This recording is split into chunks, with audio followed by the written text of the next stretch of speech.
এটা গীত 2016 চনতে লিখিছিলোঁ। আমাৰ গানবিলাক কম সংখ্যক লোকেহে শুনে আৰু সকলোৱে ভালো নাপায়। কেতিয়াবাতো ফোনত ভাবুকিও আহে, এনেকুৱা গান কিয় গাইছ বুলি। ঠিক তেনেকুৱা এটা গান 16 চনত লিখিছিলোঁ এনেকৈ। আজিকালি কি হৈছে, প্ৰমাণটো ইয়াতেই পালোঁ। বনিয়াই তৰিয়াই কৰি দিয়া গামোচাখনকে ডিঙিত লৈ আমি বিহু মাৰিব লগা হৈছে। তাতোতকৈ অসমীয়া জাতিটোৰ বাবে দুৰ্ভাগ্যজনক কথা কি হ'ব পাৰে, কাৰণ আমাৰ শিপিনীসকলে তাঁত ববলৈ বাদ দিয়া হ'ল। আমি জাতিৰ মাটিৰ কথা কৈ ভাল পাওঁ, পিছে নিজৰ সন্তানক আমি অসমীয়া মাধ্যমত পঢ়ুৱাবলৈ বেয়া পাওঁ।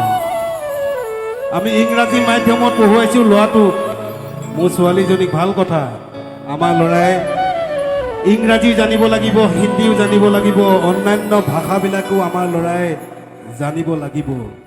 কিন্তু সমান্তৰালভাৱে যদি আমি অসমীয়া ভাষাটো আমাৰ ল'ৰা ছোৱালীক শুদ্ধকৈ লিখিব ক'বলৈ যদি আমি এতিয়াই শিকাই বুজাই নলওঁ, অনাগত দিনত কিন্তু জাতিটোৰ বাবে এটা ভয়ংকৰ দিন আহি আছে। আৰু সেই মনৰ ক্ষোভতে লিখা এটা গান এনেকৈ। আইৰ তাঁতশাল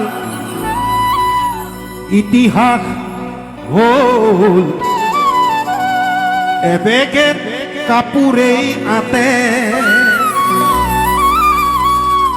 তাঁত বাতি কৰি দিশ পানী তৰি আজি কাপোৰ